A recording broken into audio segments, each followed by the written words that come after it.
Welcome into the latest edition of ESPN FC. I'm Dan Thomas, joined by Shaka Hislop, Craig Burley. Ian Dark will be with us shortly. But we're first joined by Sid Lowe to discuss the big story today breaking in Spain. Sid, Cristiano Ronaldo wants to leave Real Madrid. What can you tell us? Well, the first thing to say is that it actually broke in Portugal, of course, where he's with the Portuguese national team. It broke in the newspaper A Bola. And A Bola is a newspaper that, in these kind of stories, doesn't tend to run them unless Jorge Mendes is reasonably happy with the content. And so the suggestion was that Ronaldo had told teammates that he wanted to leave Real Madrid, he wasn't going to stay in Spain, that he felt that he had been treated poorly in the accusations of tax fraud, the fact that, of course, now the state public prosecutor is asking for this case to be brought forward and taken to court. Over the course of the day, I must admit my first reaction was kind of, whatever. Over the course of the day, this built up a little bit of steam. There were a series of stories came out confirming or at least reinforcing that idea that he'd told teammates of this. One of the other interesting things in all of this, of course, is there's been no denial. Something this big, there's been no denial from anyone, not from his camp, not from Real Madrid. Then there's other versions of the story which have come out, and again, as I say, this is kind of reading between the lines. You know where some stories are coming from that have come out from the Real Madrid side of things, saying, yeah, this is what he said, that Real Madrid think that the best thing to do is to be patient, to hope that he's just basically a bit wound up and that this will pass. I'm not so sure it's that easy to pass, but at the same time, I'm not sure it's that easy to resolve either, because you have to find a club who's going to pay an awful lot of money for him, that's going to pay him the kind of salary that he wants, and that he is satisfied to go to. There's another question, which is a purely footballing one, which is, does this actually damage Real Madrid that much? I think it's probably earlier than they would have liked, but if they could suddenly get a huge transfer fee for Ronaldo now and then go for the player that replaces him and it effectively cost them nothing, then I'm not sure they'd be that unhappy about it. Before we get to the meat of the footballing aspect of it, let's take a look at the tax fraud aspect, Sid. Obviously, he's been charged, well, they're looking into accusations of tax fraud of up to $15 million. Comparisons have been made to Messi, who, of course, was found guilty of 4.6, was given a sentence of 16 months because it was less than 2 years, meaning in Spain you don't go to jail. So, in theory, if Ronaldo is found guilty of 3 times more tax fraud than Messi was, then if you look at that sentence, could he end up in jail? Well, potentially, yes. And actually, one of the key things to point out here is it's not just the quantity itself, which, as you say, is significant, 14.7 million euros, but it's the number of tax years in which you are accused of having fraudulently done your tax returns. And in that case, Ronaldo has more than Messi. In other words, there are more counts, if you like. There are more counts of tax evasion. Obviously, I am not even remotely in a position to try and explain to you the ins and outs of the taxation of this. I must admit, intuitively, I've always had this question mark in my mind, which is, why is it this always starts with image rights? Why is it that image rights are allowed to be taxed at a different level anyway? Why is that not considered just a normal part of income? The other question in this, and it's one that I think is a pertinent one, which is when you look at these kind of situations, obviously, players don't actually do their own tax returns. To what extent is the player complicit in this? To what extent does the player understand what his advisors are doing for him? And then there's another question that runs on from there, which is, why is this done by advisors rather than done by the clubs themselves? And to what extent can the clubs themselves be seen as having made mistakes or having perhaps not advised sufficiently well? And the reason why I bring this up is that this is the doubt in the back of my mind. Is part of the irritation here from Ronaldo, if indeed all of this stands up, is part of the irritation here that he feels that maybe he wasn't advised sufficiently well, that he was in a foreign country, he was at a big club with the best lawyers there are. Does he feel like at some stage, not only his advisors, obviously Jorge Mendes and the whole of the Gestifoot company and everybody who's behind him, but does he feel like the club perhaps didn't protect him sufficiently well from this potential outcome? Right, let's move on from the taxes, boys, and talk football.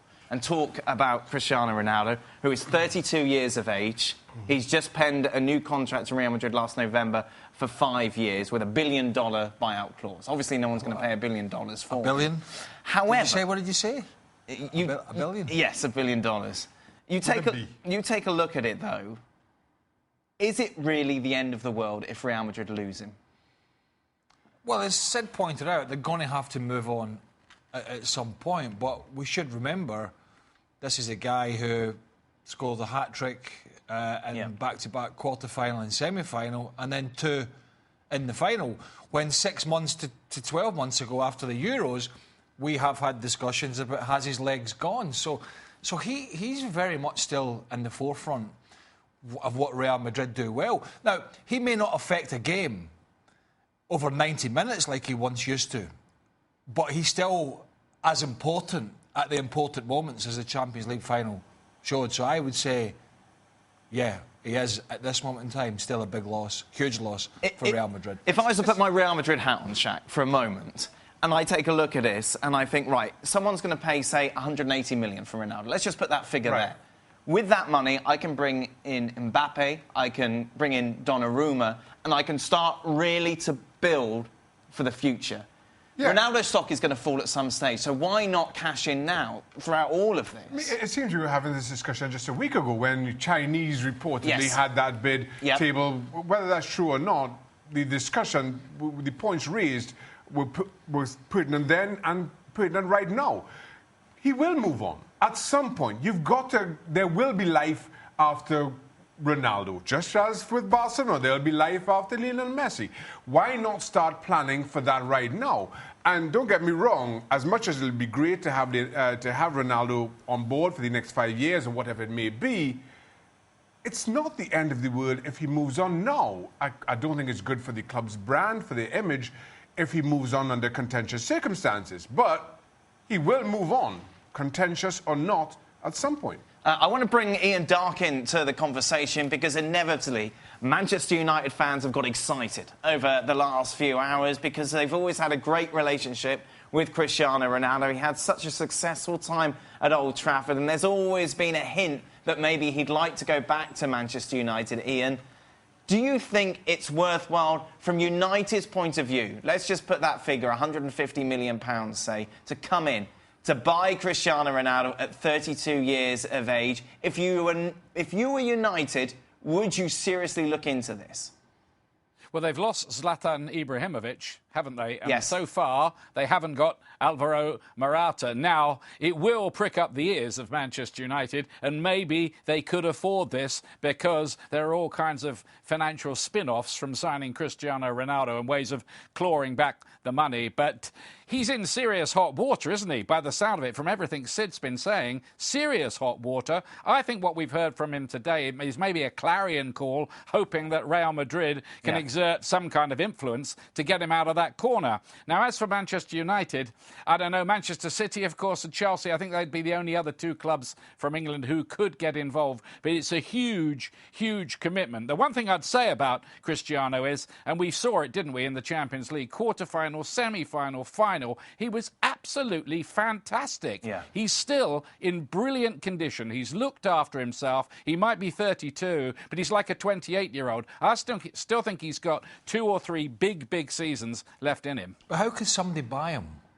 How on earth is someone going to buy him if potentially this case rumbles on? This case could rumble on for months, a year, maybe 2 years, where he may have to be regular. Well, this is true. It's just because he leaves the country, they will go, don't worry about that. That's the thing. So, how can you go to a club in a particular country and not be affected? That club shells out big money, big wages to get one of the world's greatest ever players, and all of a sudden he's hot-footing it back to Spain every whatever it is because he's got this hanging over him. I just don't see how it works. Or somebody pays a rather ridiculous, well, maybe nobody pays $1 billion, but somebody pays an extortionate transfer fee. They don't have any kind of, or they do have agreements with the Spanish authorities. So after you pay all this money for him in terms of a transfer fee, in 2 years' time, he has to do, he's found guilty and has to do time. How, as a club, do you cater for that risk? I'm not sure how you take that on. Sid, just going back to this Manchester United potential move, what was his relationship like with Jose Mourinho at the end at Real Madrid? Well, that's the other question mark in all of this, is that as you're talking about Manchester United, a club, as you rightly say, that he's always been extremely fond of. But, and I think we saw this in the Champions League final, the fondness of the relationship was anchored on Sir Alex Ferguson. And he's no longer the manager. And the manager is Jose Mourinho. And as you've just hinted at there in the question, his relationship by the end with Mourinho was difficult. It wasn't good. And so, I mean, look, if you put those two together and they've got a common goal and they're both trying to win things and they're both extremely competitive men and extremely professional men in very, very many ways, then perhaps it would work. But yeah, I think that's another reason to doubt this. And I think your point as well is a very significant one. If this is an irritation of what's happening in Spain, you don't leave Spain and go, it's done. This problem doesn't go away by changing clubs. And it's very difficult to see what the solution to this now is, except that perhaps, you know, kind of everyone forgets it and just gets on with life as it was yesterday. That kind of draws me to my question to you, Sid. How do you think this will end?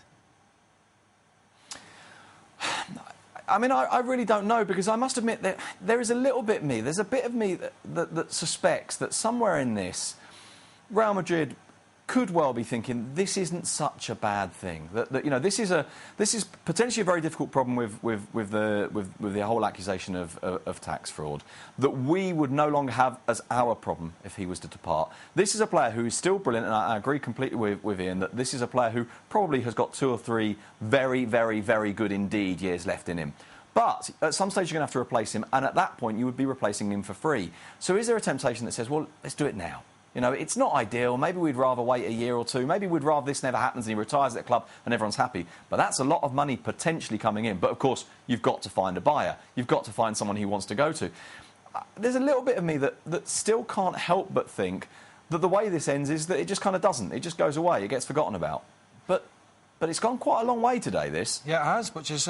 we can be thankful for that, Sid. I mean, what we need now is Messi to say he's leaving Barcelona, and so just to keep the boys going for a while. I mean, it is a huge story, isn't it? I mean, it's a must... Take away the outside of the football shenanigans and allegations, because that's for a different side of things. The tax. Let's look at the football issues here. One of the greatest players of this generation has just said, after one of the most successful careers... seasons for his club and for him again, he just said, I want out of here. I mean, and we've just, a week... And he's at the Confed Cup as well, isn't he? So he's over in Russia. He's still playing. He's still in the spotlight. He's still in the focus. I mean, just when you think, what the hell are we going to talk about this summer? Pops a story. He's going to get 23 months and 29 days. And everybody's happy. You think that's that, yeah, chap? you saved nothing. Our Confederations Cup preview has been shortened quite dramatically, especially as after the break. We'll be taking a look at Marco Verratti and this incredible picture of him with a newspaper in Ibiza. We'll be talking about his possible move to Barcelona. Welcome back. There are Come and Get Me, Please, and then there's this. This is the front page of Mundo Deportivo. Verratti at the moment on holiday in Ibiza, an island just off Spain, and he's holding a picture of the newspaper reporting that Verratti is going to Barcelona. I don't think I've ever seen this before, Sid. This is quite incredible. You know, if you're going to do it, well, I suppose, do it as blatantly as that. Yeah. Is it as simple as that? We know he wants to... Go on. I was going to say the best bit about it. If you look at the picture of the newspaper, and down in the as you look at it in the bottom left corner in little letters, it says, "I'm very sorry, I can't talk about my future out now." So I can't talk about it. But let's not worry about standing there with the newspaper. Now, and actually, your question there was, have I ever seen anything like it? The amazing thing about this is, yes, I have. This happens quite often in the summer. That there's the Spanish newspapers, obviously the Catalans included in this. This happens both on the Madrid side and the Barcelona side of the footballing and media divide in Spain. They chase a player. They chase him, and literally they will have a journalist who will be stuck on him for 2 or 3 weeks, day after day after day. And they will say, can we please talk, and can we please talk, and can we please talk? And obviously, if it all goes well, eventually maybe they'll even strike up a bit of a relationship. But then there will always be a moment to say, well, will you at least just pose with the newspaper for us? And it's incredible how often they say yes. You know, the headline of that paper says, how stupid are players to do that? You know, and the headline is Cumbre Verratti, you know, a big meeting for Verratti. And, you know, as I say, in fairness, he says, I can't talk about my future. No, but the picture kind of gives it away a little bit, doesn't it? Sid, let's read into the picture then. He's made no secret of the fact he wants to leave PSG. Barcelona, or indeed Juventus, touted as his next destination. From Barcelona's perspective, he ticks a lot of boxes, doesn't he? Oh, absolutely he does. Yeah, of course. I mean, you know, you're talking about a player who gives them a little bit of what Xavi Hernandez used to give them, the control, the possession, the ability to move the ball, the idea. I mean, I don't particularly like drawing on this cliche, but never mind, let's do it anyway, that they always talk about Barcelona DNA. You know, this is a player it was as if he was born in Catalonia and raised through La Masia. He fits our style. He is everything in our identity, which is an identity, of course, and we've talked about this a lot, that has been lost a little bit over the last couple of years. And so it's the first time that I think Barcelona have been close to saying, all right, we're identifying someone who is like Xavi and we're going to get him in. I would actually think as well, he's a bit more dynamic, a bit more energetic than Xavi, and probably Barcelona do need that in midfield now, perhaps more than they did in the Xavi era, because, of course, they've got three forwards who play so far forward, with the exception of Messi, who kind of plays wherever he wants. They need a lot, don't they, over the summer? We've discussed in the past. What other players can we expect holding Mundo Deportivo with their picture on it, Sid, over the next couple of months? I don't know how many we can expect to actually see holding the newspaper, but we did see a week or so ago on the same day Hector Bellerin. Now, of course, Bellerin is a Catalan and understands how this works, and I think that is why on the same day we saw him interviewed in both Sport and El Mundo Deportivo. There are two reasons for that. One is it was with the Spanish under-21 squad, so he was available, he was reachable, and the other is, of course, he knows that if you go for one, not the other, you're going to annoy the one that you don't go with, so you do them both on the same day. He was very, very cautious in both of those interviews, but very cautious as well not to shut the door. So I think they will go for Bellerin. And you say that they need quite a lot. I think those two players on their own would be sufficient for them to be very, very strong again, because they weren't a million miles off this year. But I think they will want another player as well, and perhaps an extra attacking player. There was talk, of course, a week or so ago about Dembele. Bellerin, of course, Ian, we've seen feature not that much for Arsenal last season, but he is certainly liked by the fans, isn't he? They'll be disappointed to see him go, but it kind of makes sense for Barca to sign him. Not many people say no to Barcelona, and of course he would be going home, wouldn't he?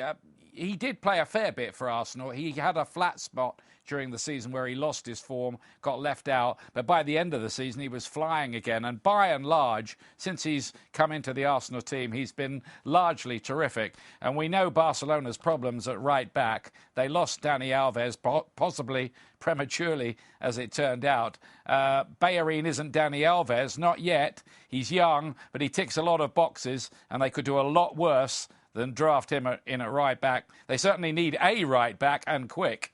Yeah, it's going to be a busy old summer of transfers, isn't it? Meanwhile, in the more immediate future, it's the start of the Confederations Cup this weekend in Russia. 8 teams battling out to win the tournament. And coming up after the break, Gab Marcotti joins us to give us all the latest. Welcome back as we head to Moscow, and Gab Marcotti is here. Good evening, Gab. Good evening. You're, of course, in Russia ahead of the start of the Confederations Cup. Maybe some people aren't getting as excited about this tournament as you are. Sell it to us. Well, it's the continental champions. You've got Portugal, you've got Chile, you've got Germany, you've got Cameroon. Look, qualifying for the Confederations Cup is much tougher than qualifying for the World Cup, unless you're from Oceania, in which case it's actually a heck of a lot easier, but that's a whole other issue. Look, it's a great tournament, big stars. Get excited. Not much else going on. Well, that's very true, Gab. However, is it the case that this may actually be the last ever Confederations Cup? Surely that's the rumor. It's been mooted that one of the proposals in front of Gianni Infantino and FIFA is to go and replace this tournament with some kind of newfangled Confederations Cup, which would actually be for clubs, sort of like a Champions League, but played in the summer and with clubs from all over the world.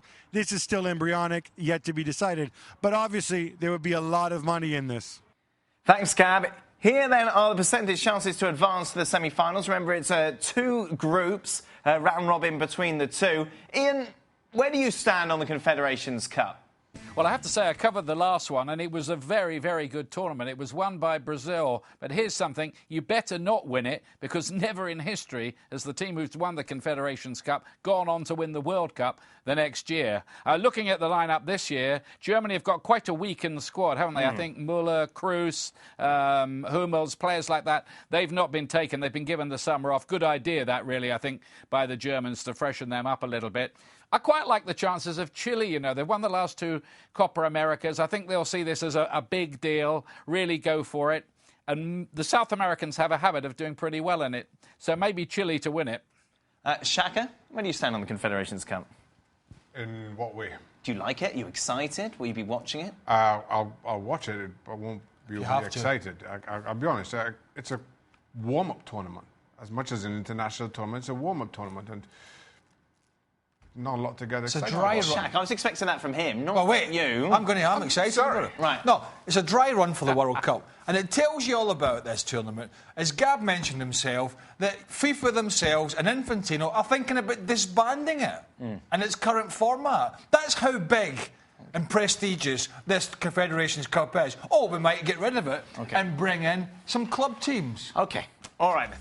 For all your latest Confederations Cup news, go over to ESPNFC.com. After the break, we're talking Southampton.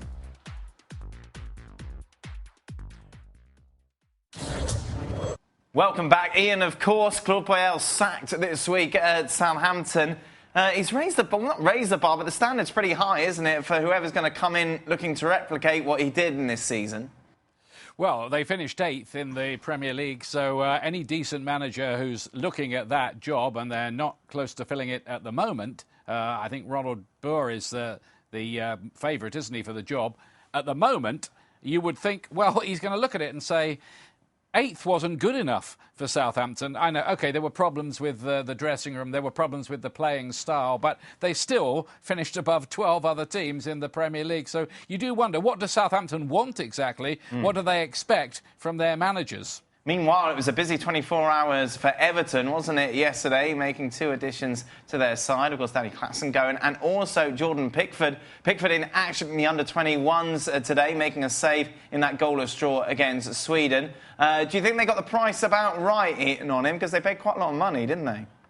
Well, he's the most expensive British goalkeeper, isn't he? But he is young, so in theory, they could get 10 or 12 seasons for their £30 million.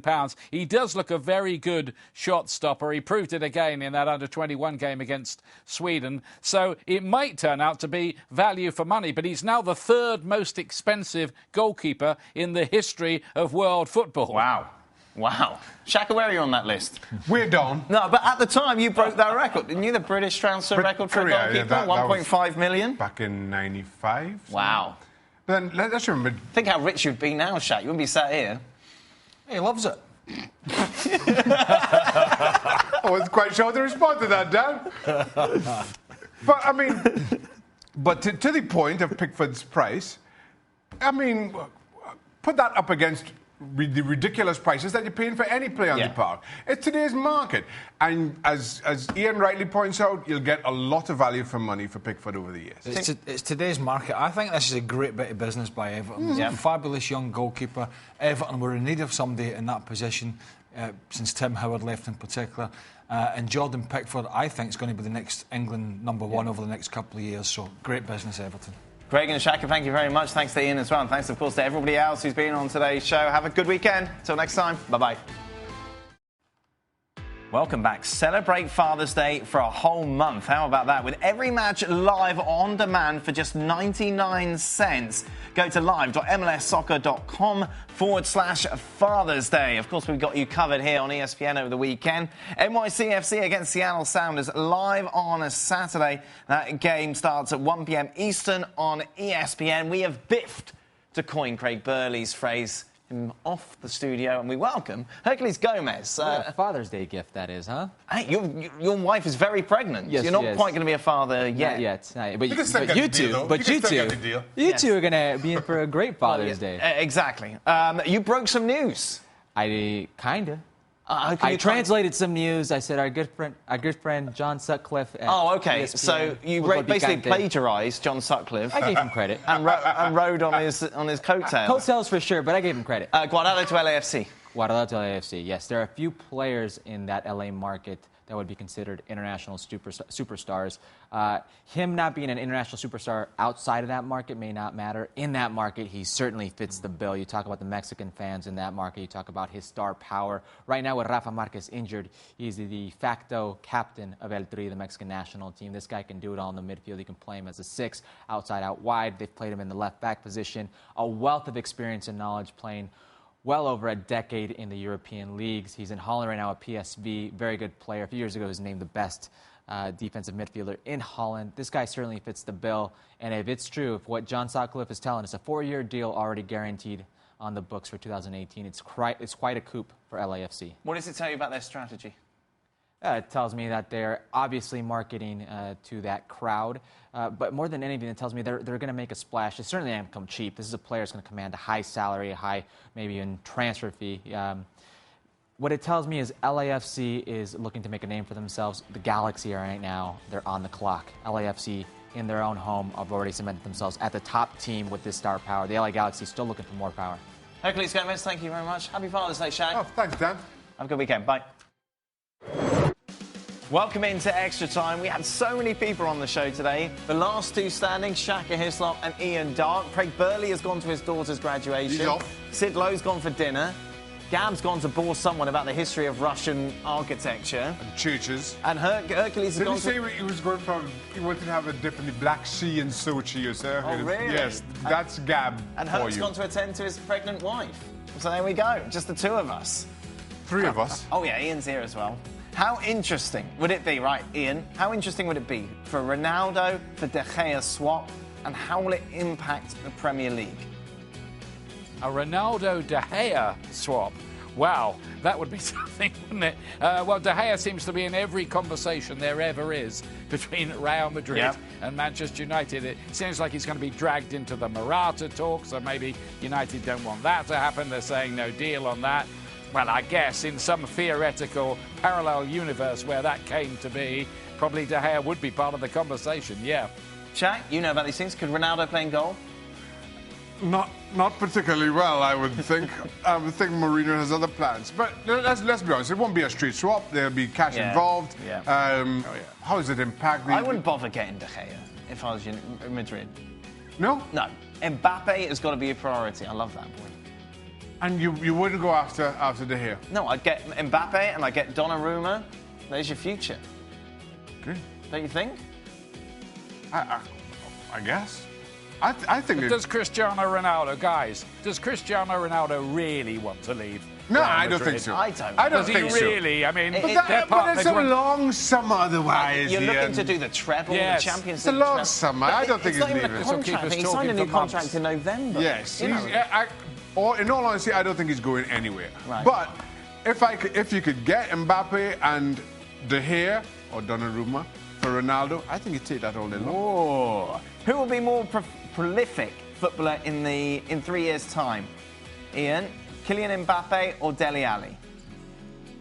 Whoa. Well, I think Mbappe, I think we saw it the other night in the France-England game. He really is something very, very special. I mean, this is a kid who really has only been in Monaco's first team for 6 months. I think he should carry on. Whatever the deal they might do this summer, he should carry on playing for Monaco this year. Now, I think Dele Alli's good, but I think Mbappe might be right up there as an elite world footballer. Yeah, it's difficult to think. Like, from all this time when we're doing press pass and FC, Shaq, when there's been an 18-year-old that we've been this excited about. I think Mbappe is a complete article already. And as you mentioned, that young can only get so much better. The prospect is frightening. Final question to you, Ian. How much better is Everton with the players they have added? Well, it's an improvement, especially the goalkeeper. They've got two, I wouldn't say dodgy keepers, but two goalkeepers prone to make mistakes. And now they've got this young Jordan Pickford, who looked very good for Sunderland. Of course, he got a lot of practice behind that defence this year. He did well. He saved that penalty for the England under-21s today. Good shot stopper, good young goalkeeper. even at 30 million, good signing. And David Klaassen, that's another body for them in midfield. So I think Everton are going the right way. You get the final word on this. Oh, good. Thanks, Dan. It makes Everton a whole lot better. As Ian rightly points out, I think Pickford, a long-term acquisition. I honestly have no idea why everybody's kind of harping on about the transfer fee. In today's market, that's about right. And you're driving, where are you going to now, Shane? New Jersey. What's your daughter's name? Nia. Nia, come and say hello, because she's not going to come, is she? Well, she's got it. She's coming. She's coming. There she goes. Come on. Now, what's happening in New Jersey? Her team, FC Stars, are playing in NPL Regionals this weekend. Very good. Well, good luck. Semi-final Saturday. Good. They win that final on Sunday. How old? How old are you?